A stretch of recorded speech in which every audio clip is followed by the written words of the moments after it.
Hello and welcome to my podcast. Do me a favor, subscribe to the John Keim Report wherever you get your podcasts. If you're watching on YouTube, hit that like button, hit that subscribe button. You can find us there as part of Ampire Media, Ampire. Always much appreciated when you tune in. Don't forget, you can read my work on ESPN.com. We will have training camp updates every single day throughout training camp. Whenever they practice, there'll be updates, little nuggets from practice, observations, whatever, ESPN.com. So, and of course, with the podcast, I'll be doing a practice report every single day of training camp. So there you go, folks. And of course, that starts on Wednesday. There will be a press conference on Tuesday with Dan Quinn and Adam Peters.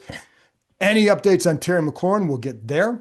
And then there you go. Now, before I get to my guest today, it's DC Mayor Muriel Bowser. I just want to give you one quick read. So it's our friends at Huel, folks, and they're today's sponsor, and they have you covered. It's spelled H-U-E-L. Their Black Edition is a complete meal, so you feel full, focused, and ready for your day. There's little prep work, grab and go. Huel's already sold more than 500 million meals around the world. Now it's your turn to try it. My favorite, a tie between the strawberry banana, as you know, and the chocolate. And my son likes the iced coffee. So there you go. I like to pour mine over a couple ice cubes, a little bit of a chill. But here's why I really like it. 40 grams of protein, 27 vitamins and minerals. That's what appeals to me. New customers get 15% off at huel.com, huel.com, when you use my code KEIM, K-E-I-M. That's 15% for new customers using my exclusive code KEIM at huel.com. See the description for terms and conditions. Skip the stress, not the nutrition. Try Huel today for complete nutrition. All right, so today, again, I talked to DC Mayor Muriel Bowser. I'm going to play that. Yes, this was a scheduled interview. Then, of course, the president posted some stuff on social media the other night. I asked her about that, talk a lot about the stadium progress, because that's really the key here. What is the progress to getting to a stadium at DC, the sense of urgency from the city, et cetera, et cetera, et cetera. Anyway, here you go. Here's my conversation with DC Mayor Muriel Bowser. Well, Mayor, thank you again for taking this time. My pleasure. Always appreciate it. You bet. So we have the hearings coming up, I guess, in about a week by the DC Council. What is your level of concern, optimism? What is it at this point? We're glad that the council has scheduled another hearing. They had a hearing on our BSA measure, and now they're having a second hearing. So we just want the process to keep moving. Are you concerned about how it's dragging on, or are you confident that they'll get this done at some point in August? And I know they're on recess, but they can still vote. No, I think they should get it done now. As you know, I felt strongly that it should proceed with our budget. And while they included the funds, not including the terms, puts a kind of ... behind all of their actions. And the team needs some finality, and it's time to go and finish the deal. Is there a point for you and the team, have they expressed to you, like, we have to have it done by this time to get that shovel in the dirt to get it built by 2030? Listen, I have an agreement with the Washington Commanders. I have to say that everybody on their team, they've come to the table, they've been honest, they've been forthright. We've all talked about our time constraints. And I think the reason that we were able to keep them at the table, even when we didn't have control of the land, was to identify a timeline to get the deal done. And that was with the completion of this budget. And so now that the council still has time to act. Are you concerned at all? Because we've passed that exclusive negotiating day, and it clearly seems they want to get this done here. But is there any concern with maybe Maryland coming back in, or Virginia even, to do anything if it goes beyond a certain point? Having a period of exclusivity was very important to me in our agreement, because I've been involved in big sports deals in this region, and I know how important it is when you have an agreement to just talk to each other and until it's finished and everything is ironed out. How much do you hear from council members at this point about what are their concerns or questions that they have about what's in the agreement? I think the council members have expressed very few specifics, and we have been with the commanders at the table to discuss any of their concerns. Is there one concern maybe that's popped up? One of the big things you hear is the parking garages and the revenue from that. Have you heard that? I'll hear that when you talk to people on the council, and I've seen others say that publicly. Is that something you've heard, and how would you allay those fears or concerns about that? Well, the deal hangs together, okay? So we're talking about almost $4 billion of investment in 180 acres that right now has a falling down stadium surrounded by asphalt. So I don't want to get too far away from what we're talking about. What we're also talking about is a team has come to the table with $2.7 billion. There's only one other example of that in the nation, and everybody says that one is an anomaly. So they're bringing the most money to a deal, more than any other team, save one, in the entire league. We are committed to several principles that we would only invest in the horizontal, and the team would build a stadium that's served here. That we would only invest in a mixed use development, and that's served here. So in addition to getting the best, so it's going to be the premier stadium in the league, we have 4 other parcels: entertainment district, residential district, riverfront district, and of course space for our own recreation uses. So that mix of uses is going to produce almost $2 billion over the term, and probably more.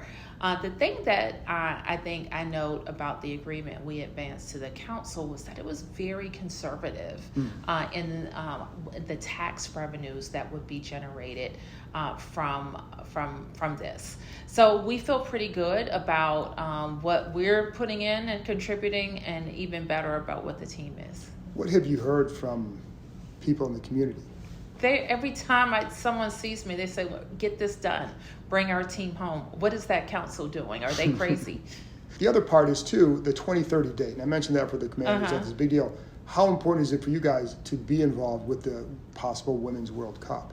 It's very important. And when we say 2030, sometimes people think that's really far off. But you know what 2030 means? Is that a shovel goes into the ground next year. Right. That people start working on this project next year. Jobs get created next year. Small businesses in D.C. get contracts next year. So to get to 2030, you got to get out of July. Right. You can't get out of July. You can't get to 2030.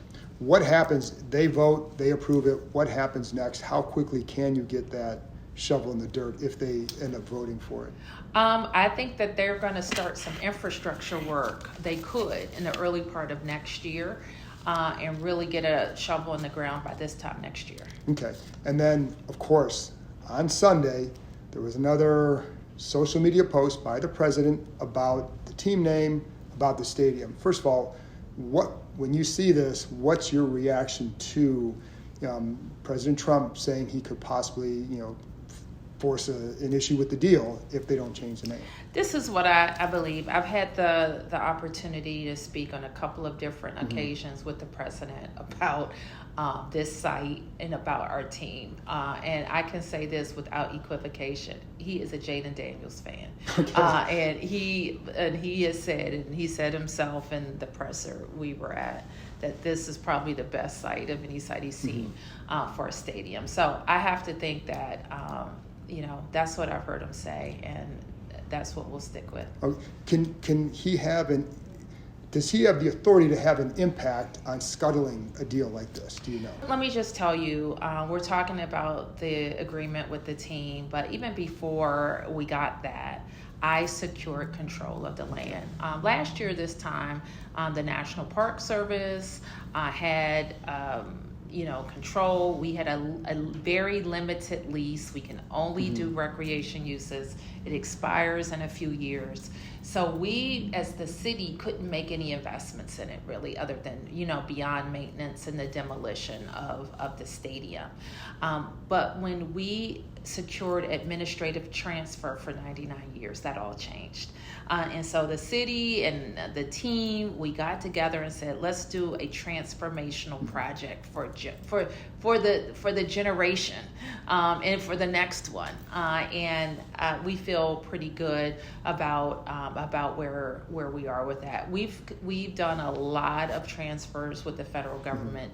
As you can imagine, being in Washington, D.C., from the old Walter Reed Hospital is now a great mixed-use development where people live, to the wharf that's just on the Potomac, River, all federal transfers. So we have great experience doing them, and we have been very successful with them. And RFK will be no different. Whether it's him, whether it's Congress, do they even because you have that? Essentially, it's a contract, right? Somebody would have to break a contract. Is that accurate, or? Listen, I don't think that's an eventuality we have to plan for. Okay. What we have to do as a city is do our part. Okay. And so our part is we've come up with a great deal. We have a great plan. We've done the community outreach. Now it's time for the council to approve it. And then the last thing on that, and I know you're probably tired of hearing and talking about that, but he brought up the name change. Years ago, you would consider their previous name an obstacle to getting something done. I know Eleanor Holmes Norton was certainly against it. Would that even be if he somehow forced him to, which Josh Harris has said, they're not changing it back. But if it somehow forced it, would that do anything to the deal, or are we beyond that? I think we're beyond that, and I will say this, I hope that question has been asked and answered and that everybody moves on. But let me be clear, we're on the 1 yard line, and it's time to get over the line. I can't even imagine having to start all over on this, because let me be clear about this, there's nobody waiting in the wings with $2.7 billion. It's not happening. We wouldn't even be able to start housing if we, next year, like we're going to be able to start the stadium next year. And so this stadium is a catalyst, and it will attract other investments. So any impediment to it getting done should be discouraged. When you're on the 1 yard line, you want to carry it over, right? That's all you want. No fumbles, no interceptions. Let's just get it over the line. And that's what we're focused on. Well, that's the other thing people have said, well, if this doesn't happen, then what? Then what? It'll look like that for the next 10 years, is what I would imagine. And that wouldn't be an outsized amount of time for developing 180 acres. Especially in this case where, it has to go through the entire planning process, infrastructure process, and you would have to attract other interested buyers after one project failed. So that wouldn't be a good thing. So a couple more things, the Bob report. I know that came out, I know you said Friday night, so have you even had a chance to look at that much at this point? I haven't read it yet, but I've gotten briefed on the top lines. So one of the things that came out in there, I think he said it's not inherently flawed, but incompletely structured for a project of this scale. What does that mean? What does that mean to you? Do you get a sense nothing. of anything? Okay. Well, I will go. I don't know what. Actually, I don't know what. Then the other thing he said, about the timeline, compressed and unforgiving to get it there by 2030. Is it realistic if it goes in the shovel goes in the ground next year? Do you feel really good that it'll get done by 2030? I absolutely feel very good about it. In fact, I think it could go faster. Okay, really? Yeah, I think it can go faster. Okay. But it has to get started. We have to get out of July to get to 2030. And in terms of, I will have to go back and figure out what is meant by incomplete. But this is how all of our kind of public dispositions work. We come to terms with, a development partner. In this case, is the commanders. And we sign the leases, we get development agreements, and we get to work. And that's how they all proceed. So just a couple more things. He said also there was uncertainty over who's responsible for maintaining the parcel in the stadium. Can you put a cap on maintenance funds if there's construction delays, et cetera? Could we put a cap on maintenance? So who's responsible? First of all, I think what a lot gets lost in this. We will own the stadium, Right. and the fund that we're setting up, the RFK fund, is meant to provide for the big capital improvements that happen over the lifetime of a stadium. We have a similar fund for the Washington Nationals that was just approved by legislation. And before we had that fund, when they needed big improvements, they would come and ask us for help. So I actually think that this legislation lays out a best-in-class model to deal with big capital investments over the life of a stadium. So yeah, I feel pretty good about that. And our investment is capped. The city's investment in the construction is capped at $500 million, and what we're contributing to the parking garages. And I think it's fair to say that we should look at whatever the maintenance that we can estimate over the course of the 30 years is, and limit what goes into stadium maintenance to that. So in the last time I was here in December, I asked you what had you learned from previous negotiations. We're about 6-7 months beyond that. So are there any other things that you have learned throughout that have helped you in the last couple months get to this point? I think what's been very clear to me is that DC loves the sports teams. They want them to be at home. People are supportive. I think there was a lot of question of whether DC residents supported this investment. And I think poll after poll shows that DC residents do support bringing the team home and support a public investment in making that happen. They think we've been smart about the breakdown or the top line of what we would contribute. And they've been supportive of the team itself and the new leadership. So we've learned that. And we have certainly also learned, I think the last question you raised about maintenance, it makes more sense for us to plan and let the project cover what those costs will be, rather than have some future council 15 years from now debating over, we need a $50 million scoreboard. How ready are you for this to be over to the next step? I'm excited about it. It's a big deal. It's a big deal to take, keep in mind, I've been working for 10 years to take what is a vacant lot on the Anacostia River and get it into productive use.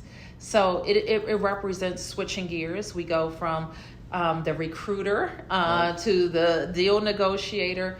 Then we go into all execution, and how do we make sure all of our teams are executing, that we have a good rhythm with the commanders. We're getting ready for some of that in anticipation of an approval. For example, we'll hire, we call them an owner's rep or a project manager to represent our interests as we work with the team and the developers they choose.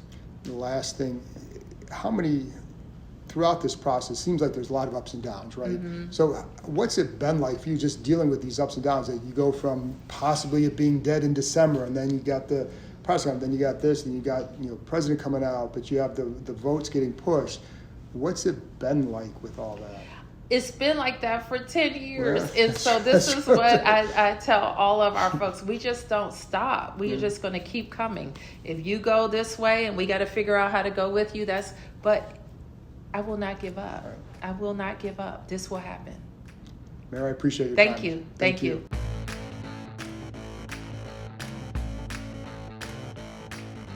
That's it for this episode. Thanks to Mayor Muriel Bowser for joining me, and thank you, as always, for tuning in. I'll be back on Wednesday morning with a practice update, getting you ready getting you caught up on everything that's going on in training camp, unless there's some bonus news on Terry McLaurin, then I'll do one for that too. So anyway, folks, I'll talk to you soon.